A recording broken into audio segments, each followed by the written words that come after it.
The sacrifice of Shireen Baratheon is one of the most tragic and one of the most controversial moments in the later seasons of Game of Thrones.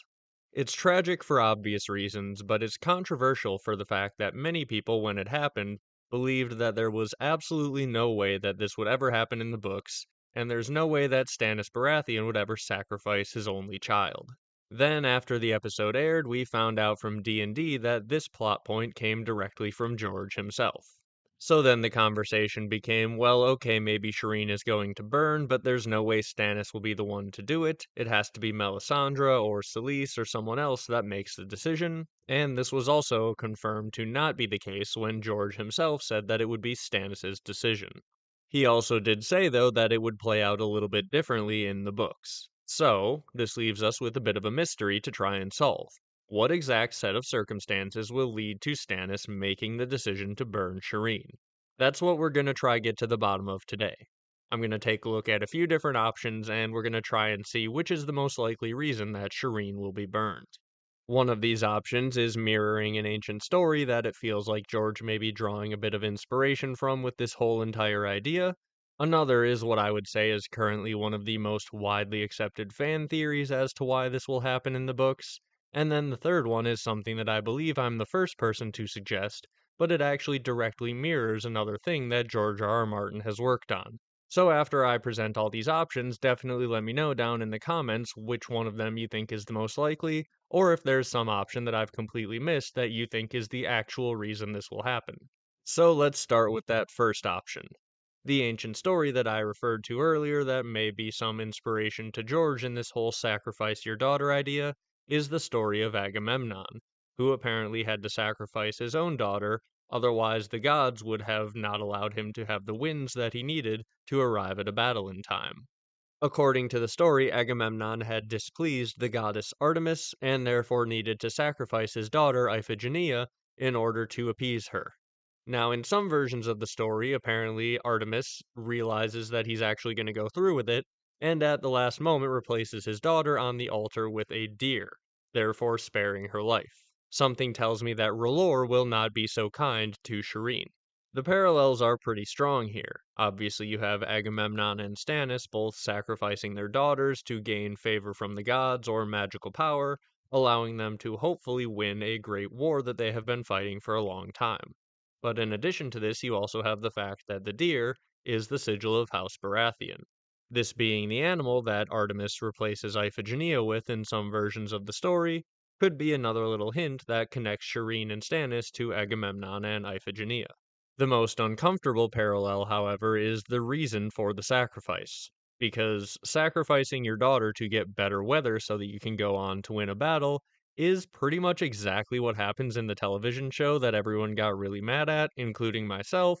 I mean, the idea of doing this massive sacrifice of your only child just to have better weather is pretty crazy. But if this is what's happening, if George is paralleling Agamemnon with Stannis, that's exactly what Agamemnon did.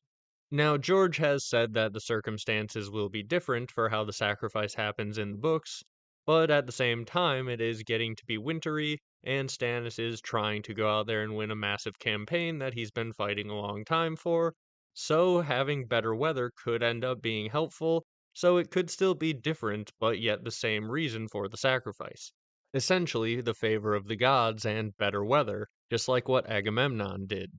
Do I think this is the most likely to happen? No, but again, you really shouldn't ignore that parallel, and the fact that it happened in the TV show means that this is at least a slight possibility. Now we move on to what many in the fandom have generally come to the idea of being the most likely reason for Shireen to be sacrificed, and this is to resurrect Jon Snow. And this has a few things going for it. First of all, there's the fact that Melisandre seems to be seeing Jon Snow more often in her visions, and coming around to the idea that he may be very useful and have an important role to play. And of course, the thing that we've talked about in many of my past videos, the fact that only death may pay for life. So it would seem very likely that there would be some sort of sacrifice that may be needed to resurrect Jon Snow, and Shireen, who we know will be sacrificed, seems to fit pretty nicely into that puzzle. There is also the whole prophecy about waking dragons from stone, and if Jon Snow is, as everyone assumes he is, secretly a Targaryen, Shireen having grayscale, which eventually turns you into a stone man if it continues to progress, the whole waking dragons from stone thing could potentially be fulfilled by burning someone with grayscale to resurrect a Targaryen. So that is another potential point towards this theory. As I said, this one has a lot going for it, and there's a reason that it's probably the most commonly believed fan theory as to why this will happen. All of the characters seem to be in the right places, other than Stannis himself, who isn't currently at the wall. He needs to get back there for him to be the one to make the decision, but everyone seems to be generally in the correct places, and the magical math seems to all add up to the point where Shireen could potentially be sacrificed to bring back Jon. There is, however, one thing that I think is a little bit odd that would take some work to get to the point where this would happen if it is indeed going to work this way. The fact that this has been said by George to be Stannis' decision. And of course, that will take a little bit of work anyway. As I said, he needs to somehow get back to the wall, or send a raven or something like that to make the decision. But at the same time, I think it's more impactful, shall we say, if he's doing it in person rather than doing it from a distance via a raven. So I would prefer a version where he gets back to the wall and makes this decision.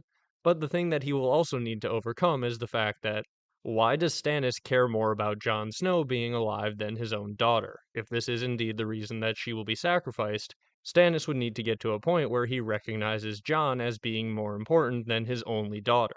I suppose that Melisandre could tell Stannis all of the visions that she's been seeing. When she asks to see Azor Ahai, she is shown only snow. That's a line that we get from her chapter. And basically, the problem I have with that is the fact that Stannis believes himself to be Azor Ahai. He believes he's the chosen one of R'hllor. That's what Melisandre's been telling him this entire time. So basically, he's going to arrive back at the wall and be told, hey, by the way, Stannis, you know how I told you were super special and everything? Turns out I was wrong. It's actually this other guy. And now what you need to do is kill your only daughter so that some other guy can come and take the prophesied role that you thought belonged to you. This would be a pretty wild turn of events, and to me seems like an even bigger hurdle than Stannis physically getting back to the wall on its own. And in addition to this, the timeline already feels pretty tight. Let's assume that Melisandre and forces loyal to Jon manage to get a hold of his body, and then they potentially retreat to the Night Fort, which is supposed to be where Stannis' seat of power on the wall is going to be. And then Stannis himself, after the Battle of Ice, is also going back to the Night Fort. This means that Jon is going to be dead for quite a long time, and I suppose it's possible that they preserve his body using the cold and the ice of the wall, and that they wouldn't burn his body if they think he's important. But at the same time, as I said, this whole timeline is just very tight if you're actually going to get Stannis back up to the wall in order to make the decision to burn Shireen in order to resurrect Jon. It could work, but as I said, some weird things are going to need to happen. If you're a big believer in this being the reason that Shireen will be burned, definitely let me know down in the comments how you see the timeline working out. How can this both be Stannis' decision, and where will it happen? Will it be at the Night Fort? Will all of Stannis' people bring Jon's body down to Winterfell somehow? What do you think will be the scenario or the setup that will make this all work out nicely that Jon Snow can be resurrected by burning Shireen? It's definitely something that I think could happen, but I'd like to hear someone who maybe has thought about it more than I have as to how exactly it'll line up. I look forward to some good discussion about this down in the comments because, as I said, I know there are a lot of people who subscribe to that theory of why Shireen will be burned, and I think it's a pretty solid one and a good possibility that that will be the case. I just have, as I laid out, some, shall we say, logistical questions as to why or how it would take place. That brings me now to my third option for why Shireen could possibly be burned. And this one is something that also I think would take place at the Night Fort, the perfect place for some child sacrifice to go down. Now, this one is, as I said, I believe an original theory, and it's based off some of my past theories that maybe viewers of the channel will have seen before, and you may have even heard this exact theory if you watched my entire Elden Ring video. It was a long video, and this was sort of just brought up in the middle of it as one of the parallels that I noticed between Elden Ring, which George R. R. Martin worked on, and A Song of Ice and Fire. Now, in case this is your first video of mine that you've seen, or you haven't at least seen the relevant videos, you should check them out after this if you haven't, but basically what I believe is going on at the Night Fort is that the Black Gate, that big well that you go down to get to the Black Gate, as well as the slantwise weirwoods that are breaking up from near the well at the top of the Night Fort in the kitchens, are all one part of a giant weirwood organism. It's essentially a giant heart tree within the wall. This makes a lot of sense to me because you have a giant weirwood face in the side of a hollow long shaft that goes upwards and basically has a little what could be very easily a branch poking out near the top of it. A weirwood face is generally carved in the side of a weirwood tree trunk. And so when you have a giant weirwood face in this giant long white shaft that seems to be the well that is at the Night Fort, basically it would make a lot of sense if this was just a giant hollowed out weirwood trunk. The slantwise tree growing out of the kitchen floor is described as slantwise and skinnier than any weirwood Bran has ever seen, which sounds a lot to me like a branch near the top of a tree rather than an actual tree trunk itself. So, viewing this whole thing as a giant organism, it kind of starts to seem like a giant world tree at the center of the wall, which is in a central magical location in all of Westeros. This would to me make a ton of sense and be the perfect location for a giant world tree style weirwood to be growing. Now, I know many of my viewers will have seen the other videos, so I'm not gonna stay on this point for too long, but I really do think it's a very strong case that there is this giant central world tree like tree at the Night Fort. And one thing that we know about Melisandre is that she likes to burn weirwoods. Now, this is the part where we get into some spoilers for Elden Ring. And again, this is something that George R. R. Martin has worked on, and there are parallels everywhere. Noticeably, the fact that the Erd tree is a giant magical world tree like system that is connected via its roots to many other minor Erd trees, in the same way that many people speculate all of the weirwoods are connected by their roots, which seem to go very deep down into the earth and create what is generally referred to in the fandom as the weirwood net. There's a lot more to this parallel as well. I've got a really long video about it, but basically you also go into the Erd tree when you die, the same way that you go into the weirwoods when you die. The giant magical order that governs society is called the Golden Order, and it flows through the Erd trees in a similar way to the way that the old ways and their magic flow through the weirwoods. The parallels are really, really strong. The Erd tree is basically the weirwoods. Now, as I said, there's some spoilers coming right here, but basically you get to a point in Elden Ring where you need to burn the Erd tree. And the main way that you do this is with the help of a character called Melina, who her name obviously sounds quite a bit like Melisandre, and while her name is very similar to Melisandre, her appearance is very similar to Shireen. She appears as a young maiden who has half of her face marked by a gray mark. And this is obviously very similar to Shireen having half of her face marked by grayscale. So you may be asking, what exactly do you need to do with Melina, this maiden who has half of her face covered in a gray mark? Well, you need to burn her alive. You need to burn her as a sacrifice to make the flame magically powerful enough to destroy the Erd tree.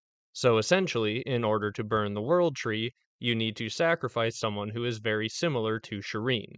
So, given we have the fact that Melisandre is the one who is likely to be pushing for the sacrifice of Shireen, going to the Night Fort, where Stannis may eventually get back to, perhaps not in time to be the reason that Jon is resurrected, because again, that would take quite a while, and some mental gymnastics from Stannis to accept that Jon is more important than Shireen.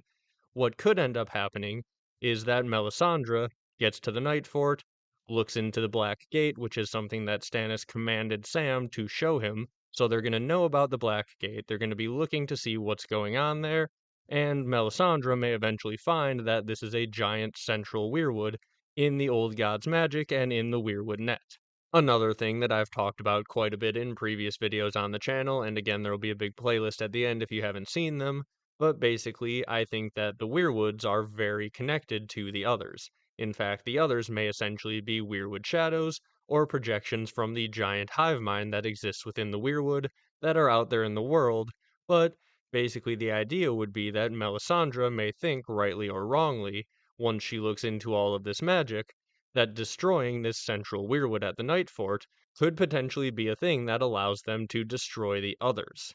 If it feels like I'm glossing over that point, it's just because I've covered it in a lot of detail in previous videos, so it would take a long time to discuss, but in short, yeah, I think there's some solid reason to suspect that at the very least Melisandre will think that destroying this central weirwood at the Night Fort is going to be very important to destroying or defeating the others.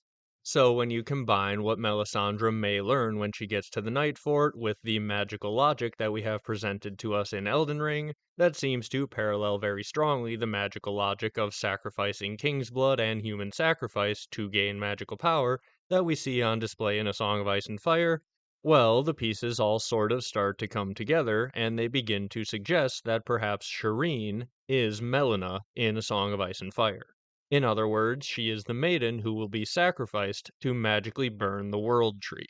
This to me makes a little bit more sense for a few different reasons. Obviously, you don't have nearly as tight of a timeline as you do with the resurrection of Jon, which would give Stannis more time to get back to the wall. Whatever happens in the Battle of Ice or the Battle for Winterfell, they could arrive at the Night Fort, which feels like a place that Stannis' story eventually does need to go. There's been a ton of setup that all of his people are going to the Night Fort, so I suspect Stannis will end up back there at some point. And as I said before, it is the perfect place for some dark child sacrifice to gain magical power to take place.